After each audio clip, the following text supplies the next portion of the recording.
Hello, I am Beck. Welcome to my channel. Today I'm going to be talking about my idea to start making a webcomic and discussing how I am intentionally doing some of the things wrong. I mean, some of it's not intentional, some of it I just realized later that I was doing it wrong, but some of it is advice that I'd already received and took on board and was like, yes, that is a good idea, and then just in the process of making things completely disregarded it. So here we go. You can see that I'm drawing one of the characters already. I was basically inspired. I got inspired to do this, and even though it's one of those things where it's a lot of work, and one of the main pieces of advice I've disregarded is that, like, you need to be committed to doing this regularly for as long as it takes to tell the whole story. My idea for the webcomic is more of an indefinitely ongoing story. So essentially, this is following the lives of, I don't want to say D&D characters, but D&D characters between their quests. So the initial concept of, I was going to call it long rest, but then I realized that something like downtime is more appropriate, because long rest is the specific set amount of time that it takes to recover, whereas downtime is the stuff you do between your quests. At this point, I don't have a title for the webcomic. Feel free to suggest ideas in the comments, but rather than, as all advice would suggest, planning out the full story first, I had an idea for the first 3 comics, and that was enough to know which characters I wanted to have, and this character is the first one that I felt like drawing.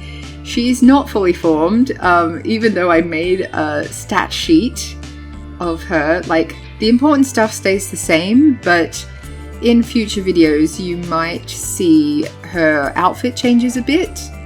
This is because when I was designing this character, I was looking at the top tips for making a good character design.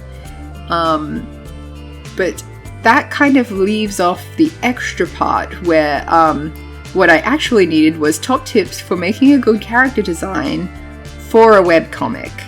And the key difference there is that for a webcomic, you need to really simplify the characters' visual look, because you'll be drawing them 5 million times.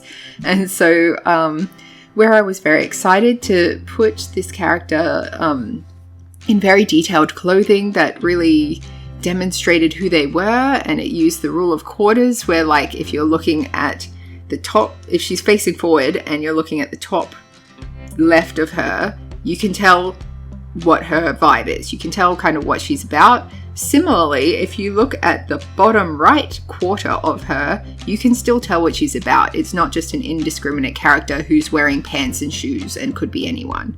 I kind of, to simplify the character, rather than having her wearing lots of very detailed things, I do, in future, like, I keep her vibe. I keep her, she's a cleric. She worships a goddess that I essentially made up, whose name is Joy, and her whole deal is that she's light and love and happiness and dancing, and she gets her healing magic through spreading not just goodwill, but things that make you happy. So unlike a lot of religious things that you would automatically assume stuff like sex is bad, sex is one of the things that brings you the most joy. So she's very, like, free love and peace and love and all that jazz. Yeah, I did want to employ the tips for best character design, which include use of shape. So I wanted her to be a very, like, bubbly, round character that instantly gives you a sense of vibe as well. giving her, each of my characters, hopefully, have a recognizable silhouette. So in this case, I wanted to give her quite distinctive hair. Excuse me, my voice is going. I wanted to give her distinctive hair, very round features, so that it's really employing that, like, she's soft and lovable, and you can see yourself hugging her, and like she's one of the little details about her is that she has a huge collection of plushies. She really loves just like collecting things you can hug, basically. And this is like one of the tips, is consider the background of the character, the world that they live in. The clothing that they wear would be heavily influenced by like how they were raised and where they live, what kind of materials they have access to, what the economy is like where they live, and whether they can afford like the nicest things or like whatever. In this case, she comes from a big loving family who also worship the same goddess of mirth and joy and frivolity. And as a result, I think that because she is part of a church that would be quite popular, people like being happy, it's a well-off situation. Like, her family's well-off. They're not like the most affluent people in society. They do obviously do a lot of charitable work, but she's never had an issue affording the clothes that she wants to wear. In the initial design, that meant that she has quite like beautiful, intricately made clothing, but in the sort of future design, I decided that like it is just a simple dress, but it's still a pretty dress, and in my mind it's made of very nice fabric, so that kind of justifies that. Needing to consider what makes the characters relatable, so like her goals and her flaws and her interests. In terms of the visual design of the character, in this initial sketch, again, I did include her having a teddy bear, and like, I think there's a part of everyone who misses their like childhood comfort thing, whether it was a blanket or a teddy bear or a doll or something. She never let go of that. She was never shamed for having something that brought her comfort. And so she never felt like she never went through that phase of like, I need to get rid of my childhood things because I'm becoming a woman. It was just like, I'm a woman now. This still makes me happy, so I'm keeping it. And if it ever stops making me happy, then that's when I'll donate it to someone who it does make happy. So kind of like, does it bring you joy? That kind of thing. Part of it was also her having a cool and memorable name. So one of the top character design tips is that if they have a memorable name, then people are more likely to follow whatever animated series or comic or whatever it is that they're in. So that puts so much pressure on it. I ended up calling her Frankie, so short for Francesca, but nobody ever calls her that. They just call her Frankie. I like the idea that it's kind of a masculine name, but she's the most feminine character in the world. So that brought me joy, so I decided to keep that.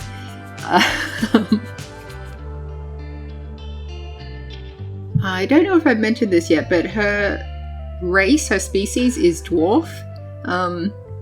Like I said, this is a D&D-esque world, and so I have adopted some of the concepts from D&D, but because I want it to be something that's mine, that I can copyright, that belongs to me, I can't use anything that's like owned by Wizard of the Coast, anything that is specifically only a D&D thing.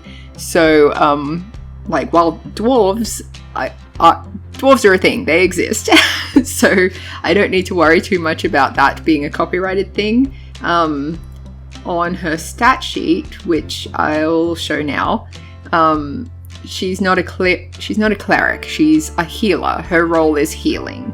And though she does get her magic for healing from her faith and her religion, I mean, clerics are also just a thing that exists, but I feel like it was a little bit too close to do a full D&D stat sheet and then say, no, this isn't Dungeons and Dragons, this is my own thing.